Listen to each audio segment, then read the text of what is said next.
Sweat Marden ਦੀ ਪੁਸਤਕ ਸਫਲਤਾ ਦੇ ਦਰ ਖੁਦ ਖੋਲੋ ਦਾ ਲੇਖ ਹੈ ਆਤਮ ਨਿਰਭਰਤਾ।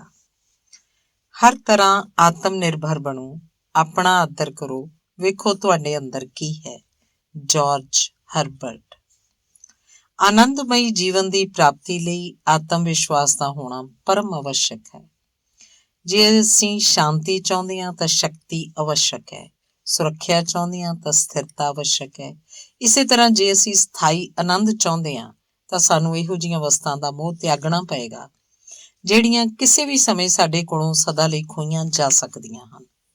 ਜਦੋਂ ਤੱਕ ਮਨੁੱਖ ਆਪਣੇ ਅੰਦਰ ਉਹ ਸਥਿਰ ਆਧਾਰ ਨਹੀਂ ਲੱਭ ਲੈਂਦਾ ਜਿਸ ਉੱਤੇ ਉਹ ਟਿਕਿਆ ਰਹਿ ਸਕੇ, ਜਿਸ ਰਾਹੀਂ ਉਹ ਆਪਣੇ ਜੀਵਨ ਨੂੰ ਸੰਚਾਲਿਤ ਕਰ ਸਕੇ, ਜਿਸ ਨਾਲ ਉਹ ਸੁੱਖ ਤੇ ਸ਼ਾਂਤੀ ਹਾਸਲ ਕਰ ਸਕੇ, ਉਦੋਂ ਤੱਕ ਉਹ ਸੱਚੇ ਅਰਥਾਂ 'ਚ ਜਿਉਣਾ ਆਰੰਭ ਨਹੀਂ ਕਰਦਾ। ਜੇ ਉਹ ਚੰਚਲ ਤੇ ਅਸਥਿਰ ਪਦਾਰਥਾਂ 'ਚ ਆਸਥਾ ਰੱਖੇਗਾ ਤਾਂ ਖੁਦ ਵੀ ਅਸਥਿਰ ਤੇ ਡਗਮਗ ਹੋ ਜਾਏਗਾ। ਜੇ ਉਹ ਨਾਸ਼ਵਾਨ ਪਦਾਰਥਾਂ ਲਈ ਸੁੱਖ ਮੰਨ ਬੈਠਾ ਤੇ ਸਭ ਕੁਝ ਹੁੰਦਿਆਂ ਹੋਇਆਂ ਵੀ ਉਹਨੂੰ ਸੁੱਖ ਤੋਂ ਵਾਂਝਿਆ ਰਹਿਣਾ ਪਏਗਾ।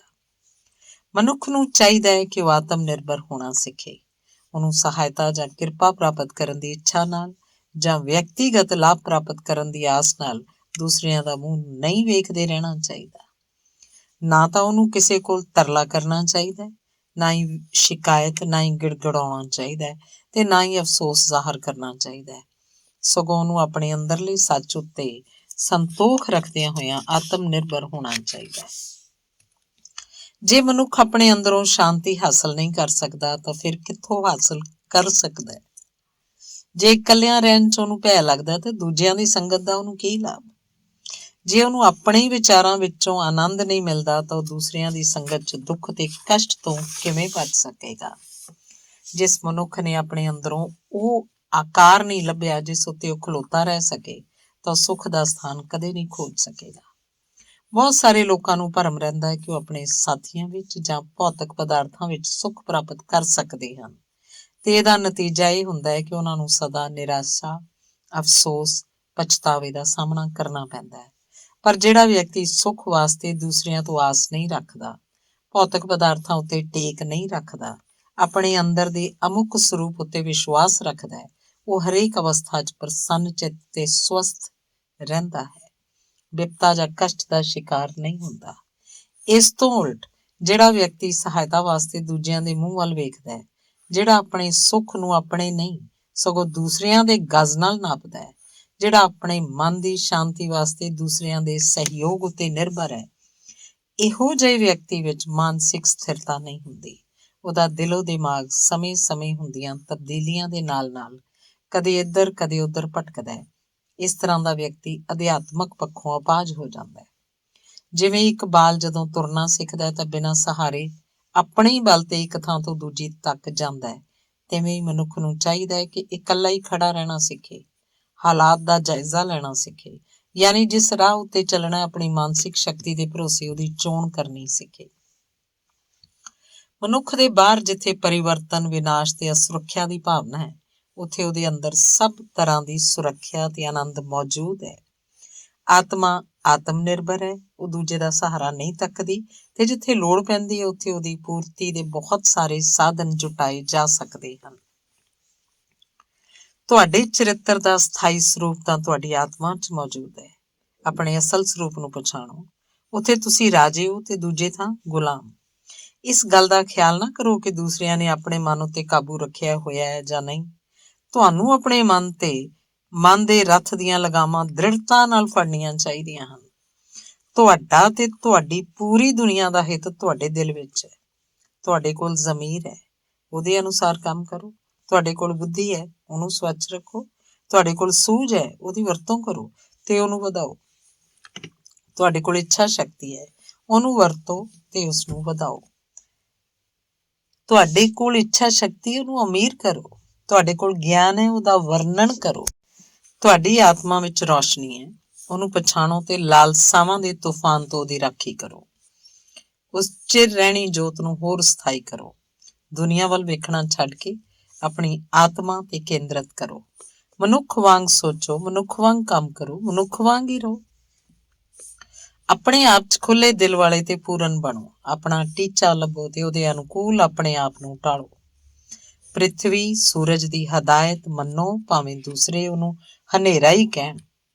ਤੁਸੀਂ ਆਪਣੇ ਆਪ ਲਈ ਜਵਾਬ ਦਿਓ। ਆਪਣਾ ਨਿਰੀਖਣ ਤੁਸੀਂ ਆਪ ਕਰਨਾ ਹੈ, ਇਸ ਲਈ ਆਪਣੇ ਉੱਤੇ ਵਿਸ਼ਵਾਸ ਕਰੋ।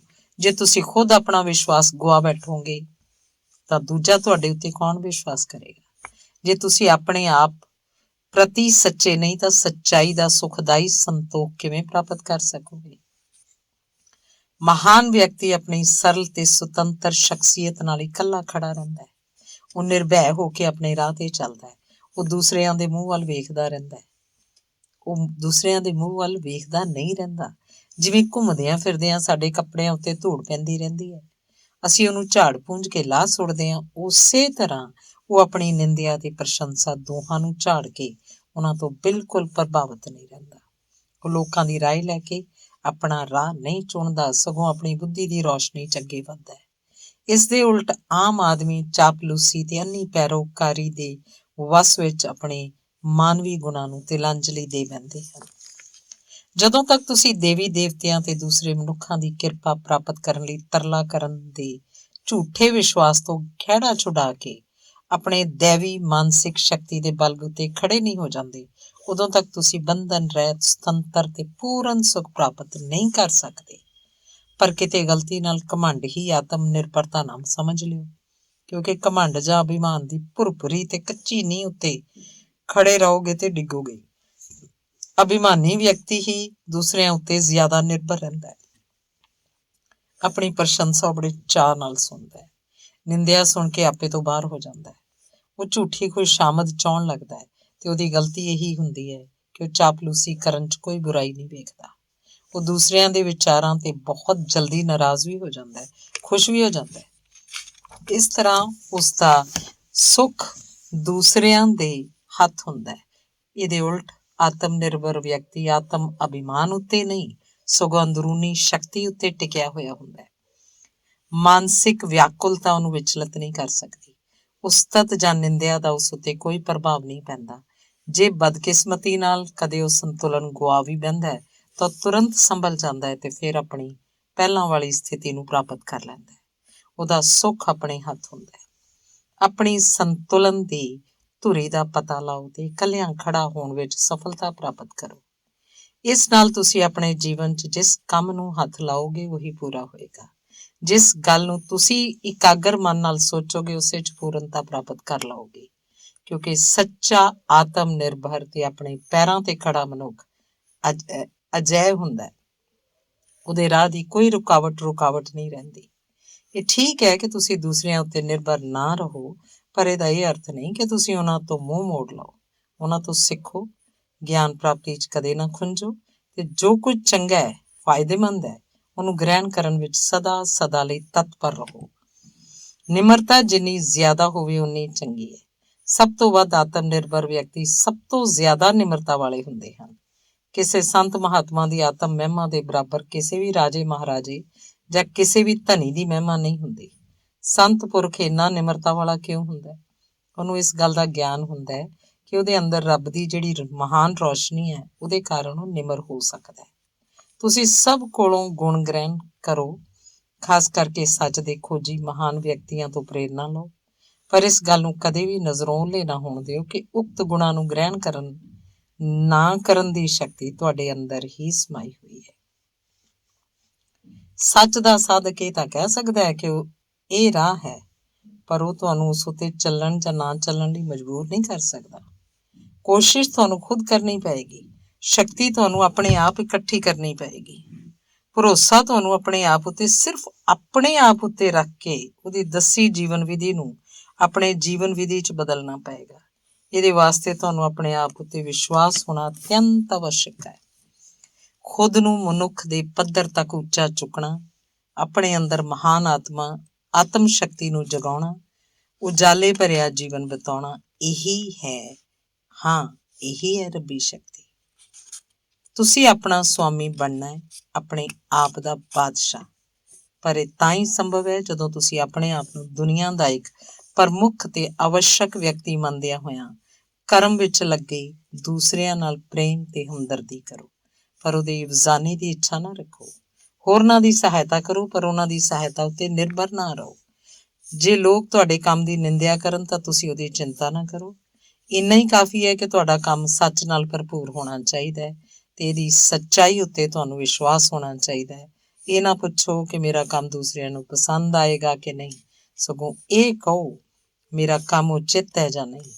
ਜੇ ਤੁਹਾਡਾ ਕੰਮ ਸੱਚਾ ਹੈ ਤਾਂ ਲੋਕਾਂ ਦੀ ਆਲੋਚਨਾ ਉਹਨੂੰ ਪ੍ਰਭਾਵਿਤ ਨਹੀਂ ਕਰ ਸਕੇਗੀ। ਜੇ ਉਹ ਠੀਕ ਨਹੀਂ ਤਾਂ ਦੂਸਰਿਆਂ ਦੀ ਨਾਪਸੰਦਗੀ ਤੋਂ ਪਹਿਲਾਂ ਹੀ ਨਸ਼ਟ ਹੋ ਜਾਏਗਾ। ਸੱਚੇ ਬਚਨ ਤੇ ਸੱਚੇ ਕੰਮ ਉਦੋਂ ਤੱਕ ਨਸ਼ਟ ਨਹੀਂ ਹੋ ਸਕਦੇ ਜਦੋਂ ਤੱਕ ਕੰਮ ਪੂਰਾ ਨਾ ਹੋ ਜਾਏ। ਇਸ ਤੋਂ ਉਲਟ ਝੂਠਾ ਬਚਨ ਤੇ ਝੂਠਾ ਕੰਮ ਟਿਕ ਨਹੀਂ ਸਕਦੇ, ਕਿਉਂਕਿ ਉਹਨਾਂ 'ਚ ਕੀਤਾ ਜਾਣ ਲਈ ਕੁਝ ਵੀ ਬਾਕੀ ਨਹੀਂ ਰਹਿੰਦਾ। ਆਲੋਚਨਾ ਤੇ ਰੋਹ ਦੋਵੇਂ ਹੀ ਨਿਰਰਥਕ ਹਨ। ਆਪਣੇ ਆਪ ਸਵੀਕਾਰ ਕੀਤੀ ਹੋਈ ਗੁਲਾਮੀ ਦੇ ਜੂਲੇ ਨੂੰ ਲਾਹ ਸੁੱਟੋ ਤੇ ਇਕੱਲੇ ਚੱਲੋ। ਇਸ ਤਰ੍ਹਾਂ ਤੁਸੀਂ ਯਤਨ ਕਰਕੇ ਕਮਾਈ, ਆਜ਼ਾਦੀ, ਆਤਮ ਸੰਜਮ ਨਾਲ ਪ੍ਰਾਪਤ ਕੀਤੀ ਸ਼ਾਂਤੀ ਤੇ ਕੁਦਰਤੀ ਸ਼ਕਤੀ ਤੋਂ ਆਨੰਦ ਪ੍ਰਾਪਤ ਕਰੋ। ਧੰਨਵਾਦ। ਅਗਲਾ ਲੇਖ ਹੈ ਜੀਵਨਦਾਇਕ ਸਿਧਾਂਤ। ਜੇ ਤੁਸੀਂ ਸੱਚ ਦੇ ਸਿਧਾਂਤ ਤੇ ਉਸਦੀ ਉਤਪਤੀ ਦਾ ਸੂਖਮਤਾ ਨਾਲ ਨਿਰੀਖਣ ਕਰੋਗੇ ਤਾਂ ਤੁਹਾਨੂੰ ਪਤਾ ਲੱਗੇਗਾ ਕਿ ਉਹ ਤਾਂ ਸਾਡੇ ਅੰਦਰੋਂ ਹੀ ਨਿਕਲਿਆ ਤੇ ਵਿਕਸਿਤ ਹੋਇਆ। ਬ੍ਰਾਊਨਿੰਗ। ਜਿਨ੍ਹਾਂ ਦਰਵਾਜ਼ਿਆਂ ਦਾ ਜ਼ਿਕਰ ਅਸੀਂ ਪਿੱਛੇ ਕੀਤਾ, ਉਹਨਾਂ ਨੂੰ ਖੋਲ੍ਹਦਾ ਹੋਇਆ ਮਨੁੱਖ ਜੀਵਨ ਦੇ ਉਸ ਸ਼ਾਹੀ ਰਾਹ ਤੇ ਪਹੁੰਚ ਜਾਂਦਾ ਹੈ ਜਿੱਥੇ ਸਭ ਕਿਸਮ ਦੀ ਥਕਾਵਟ ਮਿਟਦੀ ਮਹਿਸੂਸ ਹੁੰਦੀ ਹੈ। ਸੁਤੰਤਰਤਾ ਦਾ ਸੁਖਦਾਈ ਅਹਿਸਾਸ ਹੁੰਦਾ ਹੈ। ਉਹਦੇ ਚੌਂ ਪਾਸੀਂ ਸਥਾਈ ਸ਼ਾਂਤੀ ਛਾ ਜਾਂਦੀ ਹੈ। ਜਿਹੜਾ ਦਰਵਾਜ਼ਾ ਅਸੀਂ ਹੁਣ ਖੋਲ੍ਹਣ ਵਾਲੇ ਹਾਂ ਉਹ ਸਭ ਤੋਂ ਵੱਧ ਮਹੱਤਵਪੂਰਨ ਹੈ। ਉਹ ਹੈ ਜੀਵਨਦਾਇਕ ਸਿਧਾਂਤਾਂ ਨੂੰ ਸਮਝਣਾ। ਜਿਹੜਾ ਇਹਨਾਂ ਨੂੰ ਸਮਝ ਲੈਂਦਾ ਉਹਦੀ ਸਾਰੀ ਕਮਜ਼ੋਰੀ ਤੇ ਲਾਲਸਾ, ਸੰਦੇਹ ਤੇ ਵਿਆਕੁਲਤਾ, ਦੁੱਖ ਤੇ ਕਲੇਸ਼ ਧੋਤੇ ਪੂੰਝੇ ਜਾਂਦੇ ਹਨ ਤੇ ਉਹ ਮੁਕੰਮਲ ਤੌਰ ਤੇ ਸੰਤੋਖ, ਰੌਸ਼ਨੀ, ਗਿਆਨ ਤੇ ਆਨੰਦ ਵਿੱਚ ਨਿਵਾਸ ਕਰਦਾ ਹੈ। ਮਨੁੱਖ ਜਦੋਂ ਠੀਕ ਤਰ੍ਹਾਂ ਜੀਵਨ ਬਤੀਤ ਕਰਦਾ ਹੈ ਤਾਂ ਉਸਦਾ ਜੀਵਨ ਸਾਦਗੀ ਤੇ ਸੁੰਦਰਤਾ ਨਾਲ ਭਰ ਜਾਂਦਾ ਹੈ।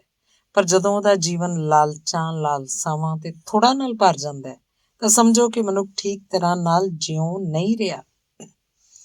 ਲਾਲਸਾਵਾਂ ਜਿੰਨੀਆਂ ਘੱਟ ਹੁੰਦੀਆਂ ਜਾਂਦੀਆਂ ਹਨ, ਬੁੱਧੀ ਤੇ ਵਾਧਾ ਉਸੇ ਅਨੁਪਾਤ 'ਚ ਜ਼ਿਆਦਾ ਹੁੰਦਾ ਜਾਂਦਾ ਹੈ।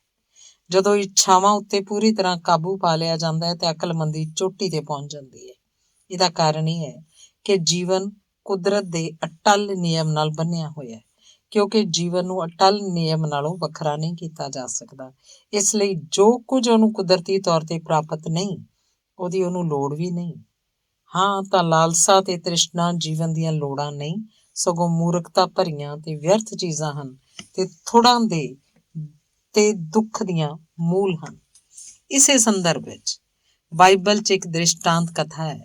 ਇੱਕ ਕਪੁੱਤ ਘਰ ਛੱਡ ਕੇ ਭੱਜ ਜਾਂਦਾ ਹੈ। ਉਹਦੇ ਪਿਤਾ ਦੇ ਘਰ 'ਚ ਸਭ ਪ੍ਰਕਾਰ ਦੀਆਂ ਸਹੂਲਤਾਂ ਬਹੁਲਤਾਂ ਨਾਲ ਪ੍ਰਾਪਤ ਸਨ। ਲਾਲਸਾ ਦੀ ਲੋੜ ਨਹੀਂ ਸੀ ਕਿਉਂਕਿ ਸਭ ਕੁਝ ਪ੍ਰਾਪਤ ਸੀ। ਪਰ ਜਦੋਂ ਉਹਦੇ ਹਿਰਦੇ 'ਚ ਲਾਲਸਾ ਪੈਦਾ ਹੋਈ ਤਾਂ ਉਹ ਕਿਸੇ ਦੂਰ ਦੇਸ਼ 'ਚ ਚਲਾ ਗਿਆ। ਥੋੜਾਂ 'ਚ ਗ੍ਰਸਤ ਰਹਿਣ ਲੱਗ ਪਿਆ। ਜਦੋਂ ਭੁੱਖਿਆ ਮਰਨ ਦੀ ਨੌਬਤ ਆ ਗਈ ਤਾਂ ਉਹਨੂੰ ਪਿਤਾ ਦੇ ਘਰ ਮੁੜਨ ਦੀ ਤਾਂਘ ਉੱਠੀ।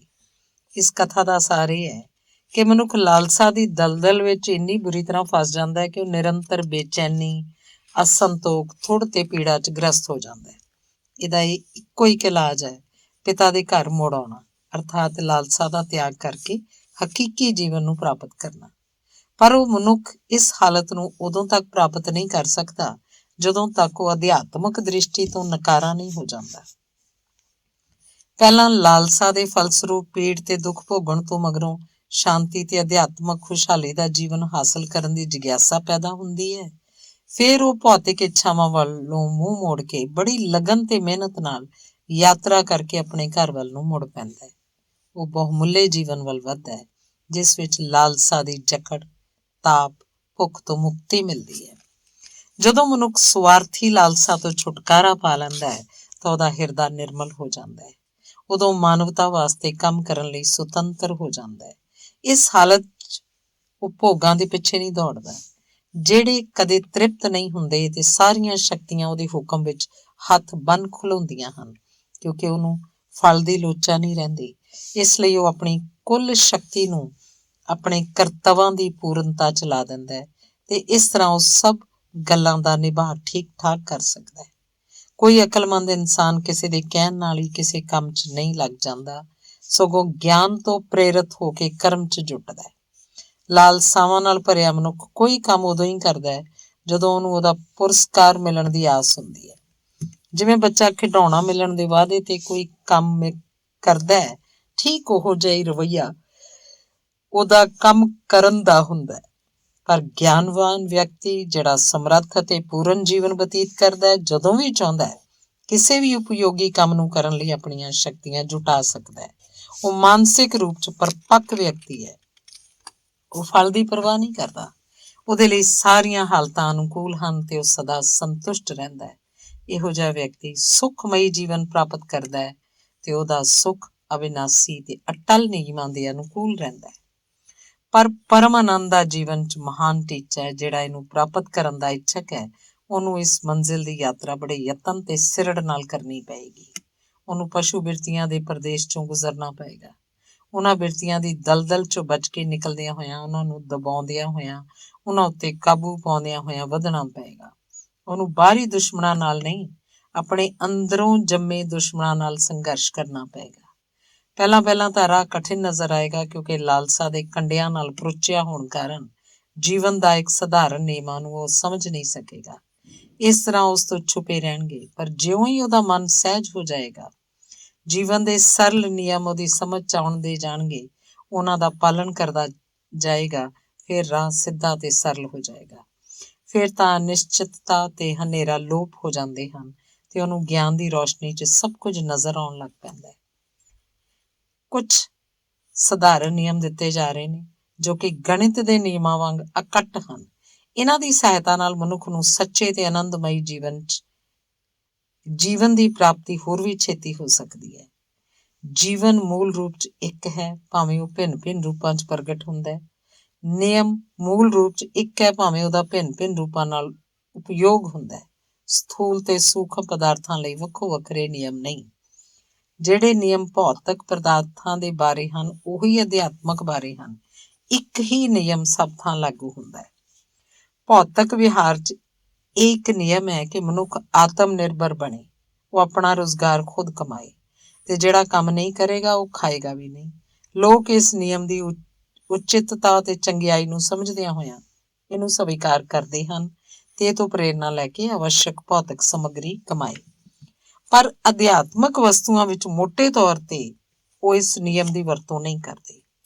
ਉਹ ਇਹ ਤਾਂ ਸੋਚਦੇ ਹਨ ਕਿ ਮਨੁੱਖ ਨੂੰ ਆਪਣੇ ਸਰੀਰ ਲਈ ਭੋਜਨ ਦੀ ਨਿਰੰਤਰ ਲੋੜ ਹੈ ਤੇ ਉਹ ਇਹ ਵੀ ਮੰਨਦੇ ਹਨ ਕਿ ਜਿਹੜਾ ਇਸ ਨਿਯਮ ਨੂੰ ਨਹੀਂ ਅਪਣਾਉਂਦਾ ਉਹਨੂੰ ਦਰ-ਦਰ ਦੀ ਭੀਖ ਮੰਗਣੀ ਪੈਂਦੀ ਹੈ।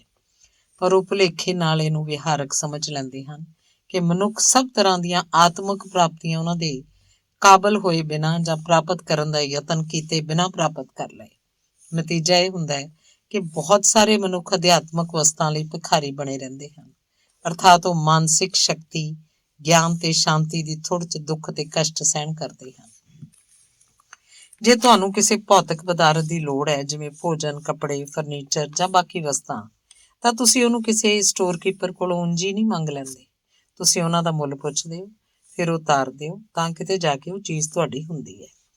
ਜਿੰਨੇ ਮੁੱਲ ਦੀ ਚੀਜ਼ ਤੁਸੀਂ ਲੈਣੀ ਹੈ, ਉਹਦੇ ਅਨੁਪਾਤ 'ਚ ਮੁੱਲ ਉਤਾਰ ਕੇ ਤੁਸੀਂ ਚੀਜ਼ ਲੈਂਦੇ ਹੋ। ਵੈਸੇ ਨਹੀਂ, ਠੀਕ ਇਹੀ ਨਿਯਮ ਅਧਿਆਤਮਕ ਪਦਾਰਥਾਂ ਉੱਤੇ ਵੀ ਲਾਗੂ ਹੁੰਦਾ ਹੈ। ਜੇ ਤੁਹਾਨੂੰ ਕਿਸੇ ਅਧਿਆਤਮਕ ਵਸਤੂ ਦੀ ਲੋੜ ਹੈ, ਜਿਵੇਂ ਆਨੰਦ, ਵਿਸ਼ਵਾਸ, ਸ਼ਾਂਤੀ ਜਾਂ ਇਸ ਤਰ੍ਹਾਂ ਦੀ ਕੋਈ ਹੋਰ ਵਸਤੂ ਤੁਸੀਂ ਪ੍ਰਾਪਤ ਕਰਨਾ ਚਾਹੁੰਦੇ ਹੋ, ਤਾਂ ਤੁਸੀਂ ਉਹਦੇ ਬਰਾਬਰ ਹੋਰ ਕੋਈ ਚੀਜ਼ ਦੇ ਕੇ ਉਹਨੂੰ ਪੂਰੀ ਤਰ੍ਹਾਂ ਪ੍ਰਾਪਤ ਕਰ ਸਕਦੇ ਹੋ। ਤੁਹਾਨੂੰ ਉਹਦਾ ਮੁੱਲ ਲਾਜ਼ਮੀ ਤੌਰ ਤੇ ਤਾਰਨਾ ਪਏਗਾ। ਜਿਵੇਂ ਤੁਸੀਂ ਕਿਸੇ ਭੌਤਿਕ ਪਦਾਰਥ ਨੂੰ ਪ੍ਰਾਪਤ ਕਰਨ ਲਈ ਬਦਲੇ 'ਚ ਰੁਪਈਆ ਦਿੰਦੇ ਹੋ, ਇਸੇ ਤਰ੍ਹਾਂ ਤੁਹਾਨੂੰ ਕਿਸੇ ਅਧਿਆਤਮਕ ਵਸਤੂ ਦੀ ਪ੍ਰਾਪਤੀ ਲਈ ਕੋਈ ਸੂਖਮ ਵਸਤੂ ਮੁੱਲ ਦੀ ਸ਼ਕਲ 'ਚ ਤਾਰਨੀ ਪਏਗੀ। ਤੁਹਾਨੂੰ ਲਾਲਸਾ, ਲਾਲਚ, ਹੰਕਾਰ ਜਾਂ ਵਿਲਾਸਤਾ ਬਦਲੇ 'ਚ ਕਿਸੇ ਹੱਦ ਤੱਕ ਛੱਡਣੀ ਪਏਗੀ, ਤਾਂ ਕਿਤੇ ਜਾ ਕੇ ਤੁਹਾਨੂੰ ਓਨੀ ਮਾਤਰਾ 'ਚ ਵਸਤੂ ਪ੍ਰਾਪਤ ਹੋਏਗੀ। ਕੰਜੂਸ ਆਪਣੇ ਧਨ ਨਾਲ ਚਿੰਬੜਿਆ ਰਹਿੰਦਾ ਹੈ। ਉਹ ਕਿਸੇ ਨੂੰ ਵੀ ਧਨ ਨਹੀਂ ਦੇ ਸਕਦਾ, ਕਿਉਂਕਿ ਆਪਣੇ ਧਨ ਨੂੰ ਸੰਭਾਲਣ ਵਿੱਚ ਉਹਨੂੰ ਜਿੰਨਾ ਸੁੱਖ ਮਿਲਦਾ ਹੈ, ਉਹਨਾਂ ਕਿਸੇ ਹੋਰ ਚੀਜ਼ ਨੂੰ ਪ੍ਰਾਪਤ ਕਰਨ 'ਚ ਨਹੀਂ ਮਿਲਦਾ। ਨਤੀਜੇ ਵਜੋਂ ਅਪਾਰ ਧਨ ਦੌਲਤ ਹੋਣ ਦੇ ਬਾਵਜੂਦ ਉਹ ਨਿਰੰਤਰ ਥੁੜ ਤੇ ਕਸ਼ਟ ਦਾ ਜੀਵਨ ਬਤੀਤ ਕਰਦਾ ਹੈ। ਉਹ ਵਿਅਕਤੀ ਜਿਹੜਾ ਆਪਣੀ ਲਾਲਸਾ ਦਾ ਤਿਆਗ ਨਹੀਂ ਕਰਦਾ, ਜਿਹੜਾ ਕ੍ਰੋਧ, ਬੇਰਹਿਮੀ, ਵਿਲਾਸ, ਅਭਿਮਾਨ, ਅਡੰਬਰ ਆਤਮ ਖਚਿਤ ਰਹਿਣ ਤੇ ਪਲਾਂ ਛਿਣਾਂ ਦੀਆਂ ਭਾਵਨਾਵਾਂ ਦੇ ਆਨੰਦ ਵਾਸਤੇ ਨਹੀਂ ਛੱਡਦਾ, ਉਹ ਅਧਿਆਤਮਿਕ ਤੌਰ ਤੇ ਕੰਜੂਸ ਹੈ। ਉਹ ਕੋਈ ਆਤਮਿਕ ਸੁੱਖ ਪ੍ਰਾਪਤ ਨਹੀਂ ਕਰ ਸਕਦਾ। ਬੇਸ਼ੱਕ ਉਹਦੇ ਕੋਲ ਸੰਸਾਰਕ ਸੁੱਖ ਮੌਜੂਦ ਹੋਣ ਤੇ ਉਹਨਾਂ ਨਾਲ ਚਿੰਬੜਿਆ ਰਹਿੰਦਾ ਹੈ, ਇਹ ਤੇ ਵੀ ਉਹ ਨਿਰੰਤਰ ਅਧਿਆਤਮਿਕ ਥੁੜੋਂ ਤੇ ਦਿਵਾਲੀਏਪਨ ਚ ਗ੍ਰਸਤ ਰਹਿੰਦਾ ਹੈ। ਜਿਹੜਾ ਮਨੁੱਖ ਸੰਸਾਰਕ ਮਾਮਲਿਆਂ ਚ ਨਿਪੁੰਨ ਹੁੰਦਾ ਹੈ, ਨਾ ਤਾਂ ਉਹ ਮੰਗਦਾ ਹੈ, ਨਾ ਚੋਰੀ ਕਰਦਾ ਹੈ, ਸਗੋਂ ਕਿਰਤ ਕਰਕੇ ਆਪਣੀਆਂ ਲੋੜਾਂ ਦੀਆਂ ਚੀਜ਼ਾਂ ਖਰੀਦਦਾ ਹੈ। ਇਹਦੇ ਇਸ ਗੁਣ ਕਰਕੇ ਦੁਨੀਆ ਉਹਦੀ ਇੱਜ਼ਤ ਕਰਦੀ ਹੈ। ਇਸੇ ਤਰ੍ਹਾਂ ਜਿਹੜਾ ਵਿਅਕਤੀ ਅਧਿਆਤਮਕਤਾ ਬਾਰੇ ਅਕਲਮੰਦ ਹੁੰਦਾ ਹੈ, ਉਹ ਵੀ ਨਾ ਮੰਗਦਾ, ਨਾ ਚੁਰਾਉਂਦਾ, ਸਗੋਂ ਆਪਣੀ ਅੰਦਰੂਨੀ ਦੁਨੀਆ 'ਚ ਕਿਰਤ ਕਰਕੇ ਆਪਣੀਆਂ ਅਧਿਆਤਮਕ ਪ੍ਰਾਪਤੀਆਂ ਕਰਦਾ ਹੈ। ਉਹਦੀ ਸੱਚਾਈ ਕਰਕੇ ਸਾਰਾ ਸੰਸਾਰ ਉਹਦਾ ਆਦਰ ਕਰਦਾ ਹੈ। ਇੱਕ ਹੋਰ ਸੰਸਾਰਕ ਨਿਯਮ ਹੈ ਜਿਹਦੀ ਇੱਥੇ ਅਸੀਂ ਚਰਚਾ ਕਰ ਰਹੇ ਹਾਂ। ਇਹ ਨਿਯਮ ਹੈ, ਜਦੋਂ ਕੋਈ ਵਿਅਕਤੀ ਕਿਸੇ ਦੀ ਨੌਕਰੀ ਕਰਦਾ ਹੈ ਤਾਂ ਉਹਦੀ ਜਿਹੜੀ ਤਨਖਾਹ ਨਿਰਧਾਰਤ ਹੁੰਦੀ ਹੈ, ਉਹਨੂੰ ਉਸੇ 'ਚ ਸੰਤੁਸ਼ਟ ਰਹਿਣਾ ਪਵੇਗਾ। ਜੇ ਉਹ ਹਫ਼ਤੇ ਭਰ ਦੀ ਜਾਂ ਮਹੀਨੇ ਭਰ ਦੀ ਤਨਖਾਹ ਲੈ ਲੈਣ ਤੋਂ ਬਾਅਦ ਆਪਣੇ ਮਾਲਕ ਨੂੰ ਇਹ ਕਹੇ ਕਿ ਭਾਵੇਂ ਮੇਰੀ ਤਨਖਾਹ ਤੁਹਾਡੇ ਵੱਲ ਵੱਧਦੀ ਨਹੀਂ, ਨਾ ਹੀ ਮੈਂ ਇਹਦਾ ਹੱਕਦਾਰ ਹਾਂ, ਤਾਂ ਵੀ ਮੈਂ ਚਾਹੁੰਦਾ ਕਿ ਤੁਸੀਂ ਮੈਨੂੰ ਹੋਰ ਪੈਸੇ ਦਿਓ, ਤਾਂ ਤੁਸੀਂ ਜਾਣਦੇ ਹੋ ਨਤੀਜਾ ਕੀ ਹੋਏਗਾ। ਉਹਨੂੰ ਵਾਧੂ ਪੈਸੇ ਤਾਂ ਨਹੀਂ ਮਿਲਣਗੇ। ਇਸ ਵਿੱਚ ਵੀ ਸ਼ੱਕ ਨਹੀਂ ਕਿ ਉਹਨੂੰ ਉਹਦੇ ਅਹੁਦੇ ਤੋਂ ਹਟਾ ਦਿੱਤਾ ਜਾਏਗਾ। ਇਹੀ ਨਿਯਮ ਅਧਿਆਤਮਕ ਖੇਤਰ ਉੱਤੇ ਵੀ ਲਾਗੂ ਹੁੰਦਾ ਹੈ। ਪਰ ਇਸ ਖੇਤਰ 'ਚ ਲੋਕ ਜਿੰਨੀ ਮਿਹਨਤ ਕਰਦੇ ਹੈ, ਜਿੰਨਾ ਪ੍ਰਾਪਤ ਕਰਨ ਦੇ ਹੱਕਦਾਰ ਹਨ, ਉਹ ਤੋਂ ਕਿਤੇ ਜ਼ਿਆਦਾ ਆਤਮਿਕ ਸੁੱਖ ਪਾਉਣ ਲਈ ਉਤਸੁਕ ਰਹਿੰਦੇ ਹਨ। ਫਿਰ ਵੀ ਆਪਣੇ ਆਪ ਨੂੰ ਨਾ ਸਮਝ ਤੇ ਸਵਾਰਥੀ ਨਹੀਂ ਸਮਝਦੇ। ਜੇ ਕਿਸੇ ਮਨੁੱਖ ਕੋਲ ਰੁਪਈਆ ਪੈਸਾ ਹੋ ਜਾਏ ਤਾਂ ਉਹਨੂੰ ਸਰਫੇ ਦਾ ਅਭਿਆਸ ਕਰਕੇ ਕਮਾਈ ਸਾਂਭਣੀ ਚਾਹੀਦੀ ਹੈ। ਇੰਜ ਕਰਨ ਨਾਲ ਉਹਦੇ ਕੋਲ ਇੰਨਾ ਧਨ ਇਕੱਠਾ ਹੋ ਜਾਏਗਾ ਜਿਹਨੂੰ ਉਹ ਅਗਾਂਹ ਚੱਲ ਕੇ ਕਿਸੇ ਉਦਯੋਗ ਧੰਦੇ 'ਚ ਲਾ ਸਕਦਾ ਹੈ। ਜਦੋਂ ਅਜਿਹੀ ਸਥਿਤੀ ਆ ਜਾਏ ਤਾਂ ਉਸ ਵੇਲੇ ਉਹਨੂੰ ਪੈਸੇ ਦੇ ਮਾਮਲੇ 'ਚ ਨਾ ਤਾਂ ਜ਼ਿਆਦਾ ਕੰਜੂਸ ਹੋਣਾ ਚਾਹੀਦਾ ਹੈ, ਨਾ ਹੀ ਜ਼ਿਆਦਾ ਫਜ਼ੂਲ ਖਰਚ। ਇੰਜ ਕਰਨ ਨਾਲ ਉਸ 'ਚ ਸੰਸਾਰਕ ਬੁੱਧੀ ਤੇ ਭੌਤਿਕ ਅਮੀਰੀ ਦੋਵੇਂ ਵਧਣ ਲੱਗ ਪੈਂਦੀਆਂ। ਇਹਦੇ ਉਲਟ ਮਹਿਜ਼ ਖਰਚੀਲਾ ਆਦਮੀ ਕਦੇ ਧਨਵਾਨ ਨਹੀਂ ਬਣ ਸਕਦਾ। ਉਹ ਵਾਧੂ ਖਰਚ ਕਰਨ ਵਾਲਾ ਤੇ ਸ਼ੈਤਾਨ ਕਿਸਮ ਦਾ ਪ੍ਰਾਣੀ ਹੁੰਦਾ ਹੈ। ਇਸੇ ਤਰ੍ਹਾਂ ਜਿਹੜਾ ਮਾਨਸਿਕ ਜਗਤ 'ਚ ਅਮੀਰ ਹੋਣਾ ਚਾਹੁੰਦਾ ਹੈ, ਉਹਨੂੰ ਆਪਣੀਆਂ ਸ਼ਕਤੀਆਂ ਦੀ ਵਰਤੋਂ ਸਰਫੇ ਨਾਲ ਕਰਨੀ ਚਾਹੀਦੀ ਹੈ ਤੇ ਆਪਣੀ ਮਾਨਸਿਕ ਅਮੀਰੀ ਉੱਤੇ ਕਾਬੂ ਰੱਖਣਾ ਚਾਹੀਦਾ ਹੈ। ਉਹਨੂੰ ਆਪਣੇ ਬੋਲਾਂ ਅਤੇ ਮਾਨਸਿਕ ਵੇਗਾਂ ਉੱਤੇ ਸੰਜਮ ਰੱਖਣਾ ਪਏਗਾ। ਉਹਨੂੰ ਬੇਕਾਰ ਦੀ ਗੱਪਸ਼ੱਪ ਵਿੱਚ, ਬਹਿਸਬਾਜ਼ੀ ਵਿੱਚ ਆਪਣੀ ਸ਼ਕਤੀ ਨਹੀਂ ਗਵਾਉਣੀ ਚਾਹੀਦੀ। ਇੰਜ ਕਰਨ ਨਾਲ ਉਹਦੇ ਕੋਲ ਬੁੱਧੀ ਦਾ ਥੋੜ੍ਹਾ ਜਿਹਾ ਭੰਡਾਰ ਜਮ੍ਹਾਂ ਹੋ ਜਾਏਗਾ, ਜਿਹੜੀ ਉਹਦੀ ਅਧਿਆਤਮਕ ਸੰਪਤੀ ਹੋਏਗੀ। ਉਹਦੀ ਉਹ ਦੂਸਰਿਆਂ ਦੇ ਹਿੱਤ ਲਈ ਵਰਤੋਂ ਕਰੇਗਾ। ਜਿੰਨੀ ਉਹ ਇਹਦੀ ਵਰਤੋਂ ਕਰੇਗਾ, ਓਨਾ ਹੀ ਉਸ 'ਚ ਵਾਧਾ ਹੋਏਗਾ। ਇੰਜ ਕਰਦਿਆਂ ਕਰਦਿਆਂ ਮਨੁੱਖ 'ਚ ਦੈਵੀ ਸ਼ਕਤੀ ਜਮ੍ਹਾਂ ਹੁੰਦੀ ਜਾਏਗੀ। ਇਹਦੇ ਉਲਟ ਜਿਹੜਾ ਮਨੁੱਖ ਮਨੋਵੇਗਾਂ ਤੇ ਲਾਲਸਾਵਾਂ ਪਿੱਛੇ ਅੰਨ੍ਹੇਵਾਹ ਭੱਜਿਆ ਫਿਰਦਾ ਹੈ, ਆਪਣੇ ਮਨ ਉੱਤੇ ਨਿਯੰਤਰਣ ਨਹੀਂ ਰੱਖਦਾ, ਉਹ ਅਧਿਆਤਮਕ ਸੰਪਤੀ ਨੂੰ ਫਜ਼ੂਲ ਖਰਚ ਰਿਹਾ, ਉਹ ਦੈਵੀ ਸੰਪਤੀ ਜੋਗਾ ਨਹੀਂ ਰਹਿੰਦਾ। ਜੇ ਅਸੀਂ ਕਿਸੇ ਪਹਾੜ ਦੀ ਚੋਟੀ ਉੱਤੇ ਪਹੁੰਚਣਾ ਹੁੰਦਾ ਹੈ ਤਾਂ ਉਹਦੇ ਲਈ ਸਾਨੂੰ ਉਹਦੀ ਚੋਟੀ ਉੱਤੇ ਚੜ੍ਹਨਾ ਪਏਗਾ। ਪਹਿਲਾਂ ਸਾਨੂੰ ਰਾਹ ਲੱਭਣਾ ਪਏਗਾ, ਫਿਰ ਉਹਦੇ ਉੱਤੇ ਗਾਂਹ ਵਧਣਾ ਪਏਗਾ। ਪਹਾੜਾਂ ਉੱਤੇ ਚੜ੍ਹਨ ਵਾਲਿਆਂ ਨੂੰ ਮਿਹਨਤ ਤੇ ਕਠਿਨਾਈਆਂ ਤੋਂ ਘਬਰਾ ਕੇ, ਸਰੀਰਕ ਥਕਾਵਟ ਨੂੰ ਮਹਿਸੂਸ ਕਰਕੇ ਆਪਣੇ ਯਤਨ ਤੋਂ ਮੂੰਹ ਨਹੀਂ ਮੋੜ ਲੈਣਾ ਚਾਹੀਦਾ, ਨਹੀਂ ਤਾਂ ਤੁਸੀਂ ਜਾਣਦੇ ਹੋ ਕੀ ਹੋਏਗਾ। ਉਹ ਆਪਣੇ ਨਿਸ਼ਾਨੇ ਤੱਕ ਨਹੀਂ ਪਹੁੰਚ ਸਕੇਗਾ। ਤੇ ਮਾਨਸਿਕ ਧਰਾਤਲ ਉੱਤੇ ਵੀ ਇਹ ਗੱਲ ਪੂਰੀ ਉਤਰਦੀ ਹੈ। ਜਿਹੜਾ ਵਿਅਕਤੀ ਨੈਤਿਕ ਤੇ ਅਧਿਆਤਮਕ ਜੀਵਨ ਦੇ ਉੱਚੇ ਸਿਖਰ ਤੇ ਪਹੁੰਚਣਾ ਚਾਹੁੰਦਾ ਹੈ, ਉਹਨੂੰ ਉੱਥੋਂ ਤੱਕ ਆਪਣੇ ਯਤਨਾਂ ਨਾਲ ਹੀ ਪਹੁੰਚਣਾ ਪਏਗਾ। ਪਹਿਲਾਂ ਉਹਨੂੰ ਰਾਹ ਤੈਅ ਕਰਨਾ ਪਏਗਾ, ਫਿਰ ਉਸ ਉੱਤੇ ਬਿਨਾਂ ਝਿਜਕ, ਬਿਨਾਂ ਮੂੰਹ ਮੋੜੇ ਦ੍ਰਿੜਤਾ ਨਾਲ ਵਧਣਾ ਪਏਗਾ। ਉਹਨੂੰ ਔਕੜਾਂ ਉੱਤੇ ਜਿੱਤ ਹਾਸਲ ਕਰਨੀ ਪਏਗੀ, ਮੁਸੀਬਤਾਂ ਦਾ ਸਾਹਮਣਾ ਕਰਨਾ ਪਏਗਾ, ਮਾਨਸਿਕ ਲਾਲਚਾਂ ਨੂੰ ਦਬਾਉਣਾ ਪਏਗਾ, ਤਾਂ ਕਿਤੇ ਜਾ ਕੇ ਉਹ ਮਾਨਸਿਕ ਪੂਰਨਤਾ ਦੀ ਉੱਚ ਅਵਸਥਾ ਤੇ ਪਹੁੰਚ ਸਕੇਗਾ। ਉਸ ਸਮੇਂ ਲੋਭ, ਲਾਲਸਾ, ਦੁੱਖ ਤੇ ਕਸ਼ਟ ਦਾ ਸੰਸਾਰ ਉਹਦੇ ਪੈਰਾਂ ਹੇਠ ਰਹਿ ਜਾਏਗਾ। ਸਵਰਗੀ ਪਵਿੱਤਰਤਾ ਦਾ ਵਿਸਤ੍ਰਿਤ ਮੌਨ ਤੇ ਅਸੀਮ ਆਭਾ ਮੰਡਲ ਉਹਦੇ ਸਰੀਰ ਉੱਤੇ ਛਾ ਜਾਏਗਾ। ਜੇ ਕਿਸੇ ਇਨਸਾਨ ਨੇ ਦੂਰ ਕਿਸੇ ਨਗਰ ਜਾਂ ਸਥਾਨ ਉੱਤੇ ਪਹੁੰਚਣਾ ਹੈ ਤਾਂ ਉਹਨੂੰ ਉਸ ਪਾਸੇ ਸਫ਼ਰ ਕਰਨਾ ਪਏਗਾ। ਇਹੋ ਜਿਹਾ ਕੋਈ ਉਪਾਅ ਨਹੀਂ ਜਿਸ ਨਾਲ ਉਹ ਉਸ ਪਾਸੇ ਵੱਲ ਸਫ਼ਰ ਕੀਤੇ ਬਿਨਾਂ ਉੱਥੇ ਪਹੁੰਚ ਜਾਏ। ਉਸ ਸਫ਼ਰ ਲਈ ਜਿਹੜੇ ਆਵਸ਼ਕ ਸਾਧਨ ਜਾਂ ਯਤਨ ਹਨ, ਉਹਨਾਂ ਰਾਹੀਂ ਹੀ ਉੱਥੇ ਪਹੁੰਚ ਸਕਦਾ ਹੈ। ਤੇ ਜੇ ਉਹ ਪੈਦਲ ਸਫ਼ਰ ਕਰਦਾ ਹੈ ਤਾਂ ਉਹਨੂੰ ਮਿਹਨਤ ਜ਼ਿਆਦਾ ਕਰਨੀ ਪਏਗੀ ਤੇ ਪੈਸਾ ਬਿਲਕੁਲ ਖਰਚ ਨਹੀਂ ਹੋਏਗਾ।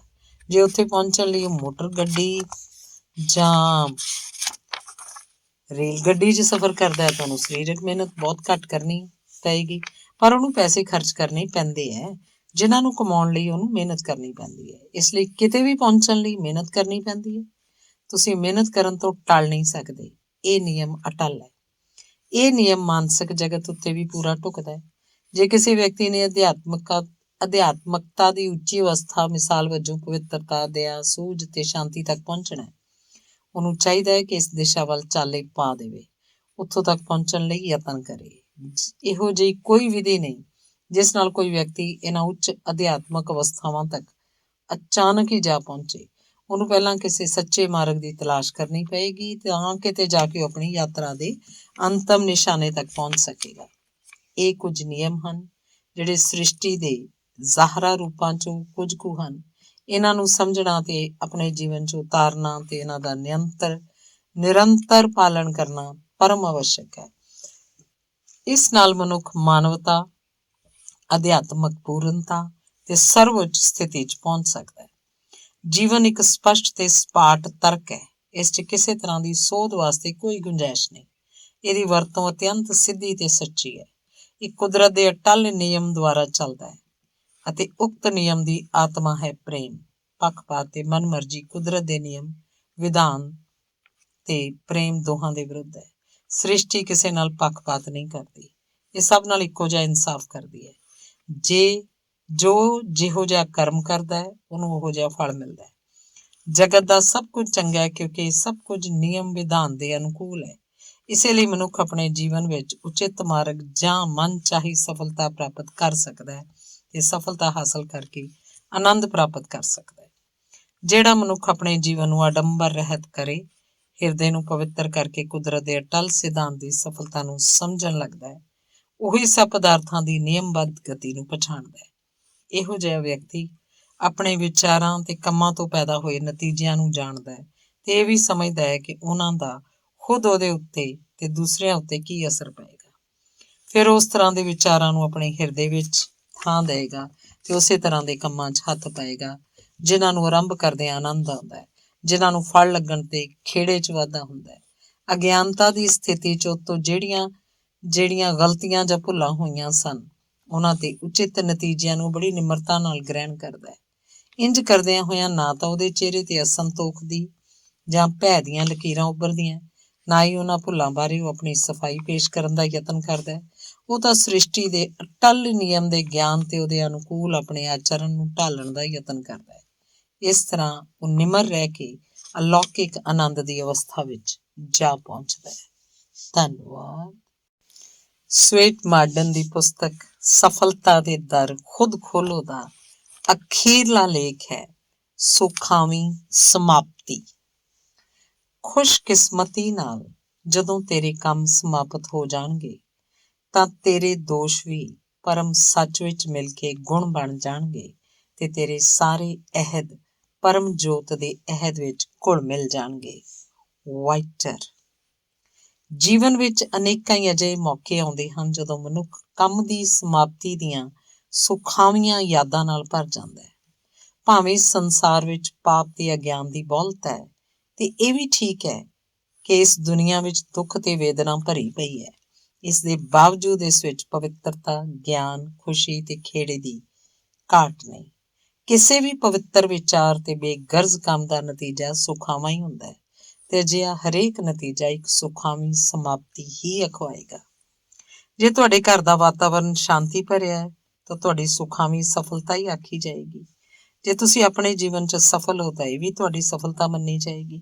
ਜੇ ਤੁਸੀਂ ਕੋਈ ਕੰਮ ਇਮਾਨਦਾਰੀ ਨਾਲ ਕਰਦੇ ਹੋ, ਇਹ ਤੁਹਾਡੇ ਲਈ ਸੁਖਾਵਾਂ ਹੋਏਗਾ। ਜੇ ਤੁਸੀਂ ਸਨੇਹੀਆਂ ਮਿੱਤਰਾਂ ਨਾਲ ਘਿਰੇ ਹੋ ਤਾਂ ਇਹ ਵੀ ਤੁਹਾਡੀ ਸਫਲਤਾ ਦਾ ਲਖਦਾਇਕ ਹੈ। ਜਦੋਂ ਤੁਹਾਡੇ ਜੀਵਨ ਵਿੱਚੋਂ ਕਲੇਸ਼ ਦਾ ਅੰਤ ਹੋ ਜਾਏ, ਜਦੋਂ ਆਪਣੇ ਕਹੇ ਕਠੋਰ ਸ਼ਬਦਾਂ ਲਈ ਖਿਮਾ ਮੰਗ ਲਈ ਜਾਏ, ਦੂਸਰਿਆਂ ਨੂੰ ਖਿਮਾ ਕਰ ਦਿੱਤਾ ਜਾਏ ਤੇ ਮਿੱਤਰ ਫਿਰ ਮਿੱਤਰ ਬਣ ਜਾਣ, ਤਾਂ ਇਸ ਸਭ ਨੂੰ ਸੁਖਾਵਾਂ ਅੰਤ ਹੀ ਕਿਹਾ ਜਾਏਗਾ। ਜਿਸ ਵਿਅਕਤੀ ਨੇ ਲੰਮੀਆਂ ਤੇ ਗੁੰਝਲਦਾਰ ਔਕੜਾਂ ਲੰਘੀਆਂ ਹੋਣ, ਜਿਹਨੇ ਅੱਖ ਦੇ ਹੰਝੂਆਂ ਨੂੰ ਮੁਸਕਰਾਹਟ 'ਚ ਬਦਲਿਆ ਹੋਵੇ, ਜਿਹਨੇ ਪਾਪ ਰੂਪੀ ਹਨੇਰੇ ਦੀ ਰਾਤ ਵਿੱਚੋਂ ਨਿਕਲ ਕੇ ਸੂਰਜ ਦੀ ਰੌਸ਼ਨੀ ਵਿੱਚ ਅੱਖਾਂ ਖੋਲੀਆਂ ਹੋਣ, ਜਿਹਨੇ ਨਿਰੰਤਰ ਸਿਰੜ ਤੇ ਲਗਨ ਨਾਲ ਜੀਵਨ ਦੇ ਸਵਰਗੀ ਪੱਥ ਦੀ ਖੋਜ ਕਰ ਲਈ ਹੋਵੇ, ਉਹ ਅਸਲ ਵਿੱਚ ਸੁਖਮਈ ਜੀਵਨ ਦਾ ਹੱਕਦਾਰ ਹੈ। ਅਸਲ ਵਿੱਚ ਇਹੀ ਸਭ ਸੁਖਾਵੇਂ ਅੰਤ ਕਹੇ ਜਾਂਦੇ ਹਨ। ਇਹੀ ਜੀਵਨ ਦੀ ਸਫਲਤਾ ਦੇ ਲਖਾਇਕ ਹਨ। ਸਫਲਤਾ ਦੇ ਜਿਨ੍ਹਾਂ ਦਰਵਾਜ਼ਿਆਂ ਨੂੰ ਖੋਲ੍ਹਣ ਦਾ ਮੈਂ ਇਸ ਪੁਸਤਕ ਵਿੱਚ ਜ਼ਿਕਰ ਕੀਤਾ ਗਿਆ, ਜਿਹੜਾ ਵਿਅਕਤੀ ਉਹਨਾਂ ਬਾਰੇ ਵਿਚਾਰ ਕਰੇਗਾ, ਖੋਜੇਗਾ, ਇਹਨਾਂ 'ਚ ਦੱਸੇ ਗਏ ਸਾਧਨਾਂ ਨੂੰ ਅਪਣਾਏਗਾ, ਉਹ ਬਿਨਾਂ ਢੂੰਡਿਆਂ ਹੀ ਅੱਖਾਂ ਮੀਟ ਕੇ ਸੁਖਾਵੇਂ ਟੀਚੇ ਨੂੰ ਪ੍ਰਾਪਤ ਕਰ ਲਏਗਾ। ਜਿਹੜਾ ਸੱਚ ਤੋਂ ਆਰੰਭ ਕਰਦਾ ਹੈ ਤੇ ਉਸ ਸੋਚ ਨੂੰ ਜਾਰੀ ਰੱਖਦਾ ਹੈ, ਉਹਨੂੰ ਸੁਖਾਵੇਂ ਨਤੀਜੇ ਪ੍ਰਾਪਤ ਕਰਨ ਦੀ ਇੱਛਾ ਤੇ ਉਹਨਾਂ ਦੀ ਖੋਜ ਭਾਲ ਕਰਨ ਦੀ ਲੋੜ ਨਹੀਂ। ਉਹ ਤਾਂ ਨਤੀਜਿਆਂ ਦੇ ਰੂਪ ਵਿੱਚ ਖੁਦ ਹੀ ਸਾਹਮਣੇ ਆ ਜਾਂਦੇ ਹਨ। ਅਸਲ ਵਿੱਚ ਉਹ ਜੀਵਨ ਦੀਆਂ ਹਕੀਕਤਾਂ ਹਨ। ਕੁਝ ਸੁਖਾਵੇਂ ਅੰਤ ਭੌਤਿਕ ਹੁੰਦੇ ਹਨ, ਕੁਝ ਅਧਿਆਤਮਕ। ਭੌਤਿਕ ਸਫਲਤਾਵਾਂ ਛਿਣ ਰਹਿਣੀਆਂ, ਛਿਣ ਭੰਗਰ ਹੁੰਦੀਆਂ ਹਨ, ਜਦਕਿ ਅਧਿਆਤਮਕ ਚਿਰ ਸਥਾਈ ਤੇ ਅਮਰ ਹੁੰਦੀਆਂ ਹਨ। ਮਿੱਤਰਤਾ, ਭੌਤਿਕ ਸੁੱਖ ਅਤੇ ਸਹੂਲਤਾਂ ਨਿਰਸੰਦੇਹ ਸੁਖਦਾਈ ਹਨ, ਪਰ ਅਸਥਿਰ ਤੇ ਮੁਰਝਾ ਜਾਣ ਵਾਲੇ ਹਨ। ਇਸ ਤੋਂ ਉਲਟ ਪਵਿੱਤਰਤਾ, ਅਕਲਮੰਦੀ, ਗਿਆਨ ਮੁਕਾਬਲਤਨ ਜ਼ਿਆਦਾ ਸੁਖਦਾਈ ਹੈ, ਪਰ ਇਹ ਕਦੇ ਬਦਲਦੇ ਨਹੀਂ ਤੇ ਨਾ ਹੀ ਮੁਰਝਾਉਂਦੇ ਹਨ। ਹਮੇਸ਼ਾ ਹਮੇਸ਼ਾ ਇੱਕੋ ਜਿਹੇ ਰਹਿੰਦੇ ਹਨ। ਸੰਸਾਰ 'ਚ ਮਨੁੱਖ ਜਿੱਥੇ ਜਾਂਦਾ ਹੈ, ਉਹ ਆਪਣੇ ਭੌਤਿਕ ਸਾਧਨਾਂ ਨੂੰ ਨਾਲ ਲੈ ਜਾ ਸਕਦਾ ਹੈ, ਪਰ ਛੇਤੀ ਉਹਨੂੰ ਉਹਨਾਂ ਸਾਧਨਾਂ ਨਾਲੋਂ ਵਿਛੜਨਾ ਵੀ ਪੈ ਸਕਦਾ ਹੈ। ਹੁਣ ਜੇ ਉਹਨਾਂ ਸਾਧਨਾਂ ਉੱਤੇ ਪੂਰੀ ਤਰ੍ਹਾਂ ਨਿਰਭਰ ਸੀ ਤੇ ਉਹਨਾਂ ਥਾਵਾਂ ਉੱਤੇ ਹੀ ਉਹਦਾ ਸੁੱਖ ਆਧਾਰਿਤ ਸੀ, ਤਾਂ ਹੁਣ ਉਹਦੀ ਘਾਟ ਵਿੱਚ ਬੜੀ ਨਿਰਾਸ਼ਾ ਤੇ ਖੋਖਲਾਪਣ ਮਹਿਸੂਸ ਕਰੇਗਾ। ਪਰ ਜਿਸ ਵਿਅਕਤੀ ਨੇ ਅਧਿਆਤਮਕ ਪਦਾਰਥਾਂ ਨੂੰ ਪ੍ਰਾਪਤ ਕਰ ਲਿਆ, ਉਹ ਆਪਣੇ ਸੁੱਖ ਦੇ ਭੰਡਾਰ ਤੋਂ ਕਦੇ ਵੀ ਵੰਚਿਤ ਨਹੀਂ ਰਹੇਗਾ। ਉਹਨੂੰ ਉਹਨਾਂ ਦਾ ਸਾਥ ਕਦੇ ਵੀ ਛੱਡਣਾ ਨਹੀਂ ਪਏਗਾ। ਸੰਸਾਰ 'ਚ ਜਿੱਥੇ ਕਿਤੇ ਵੀ ਉਹ ਜਾਏਗਾ, ਉਹ ਆਪਣੀਆਂ ਅਧਿਆਤਮਕ ਲੱਭਤਾਂ ਨੂੰ ਆਪਣੇ ਨਾਲ ਰੱਖ ਸਕੇਗਾ। ਆਨੰਦ ਦੀ ਪੂਰਨਤਾ ਹੀ ਉਹਦਾ ਅਧਿਆਤਮਕ ਨਿਸ਼ਾਨਾ ਹੋਏਗਾ। ਜਿਸ ਇਨਸਾਨ ਨੇ ਹੰਕਾਰ ਦਾ ਤਿਆਗ ਕਰਕੇ ਬੇਗਰਜ਼ ਜੀਵਨ ਪ੍ਰਾਪਤ ਕਰ ਲਿਆ ਹੈ, ਸੱਚੇ ਅਰਥਾਂ 'ਚ ਪਰਮ ਆਨੰਦ ਤੇ ਸਫਲਤਾ ਦਾ ਉਹੀ ਭਾਗੀ ਹੁੰਦਾ ਹੈ। ਇਹੋ ਜਿਹਾ ਵਿਅਕਤੀ ਆਪਣੇ ਜੀਵਨ ਨੂੰ ਸਹੀ ਅਰਥਾਂ 'ਚ ਭੋਗਦਾ ਹੈ। ਇਸੇ ਨੂੰ ਨਿਰਵਾਣ ਕਿਹਾ ਜਾਂਦਾ ਹੈ। ਉਹਦਾ ਪਰਮਾਤਮਾ ਨਾਲ ਸਾਖਿਆਤਕਾਰ ਹੋ ਜਾਂਦਾ ਹੈ।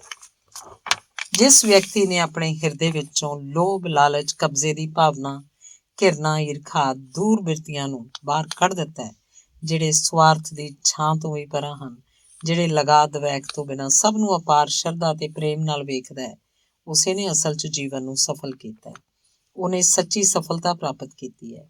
ਉਹੀ ਵਿਅਕਤੀ ਦਰਅਸਲ ਆਪਣੇ ਸਿਖਰ ਦੇ ਟੀਚੇ ਤੱਕ ਪਹੁੰਚ ਸਕਿਆ, ਜਿਹੜਾ ਉਹਦੇ ਕੋਲੋਂ ਕਦੇ ਵੀ ਖੋਇਆ ਨਹੀਂ ਜਾ ਸਕਦਾ, ਕਿਉਂਕਿ ਇਹ ਸਥਿਤੀ ਜੀਵਨ ਦੀ ਸਮੁੱਚੀ ਸ਼ਾਂਤੀ ਦੀ ਪੂਰਨ ਪਰਮ ਆਨੰਦ ਦੀ ਸਿਖਰਲੀ ਸਥਿਤੀ ਹੈ।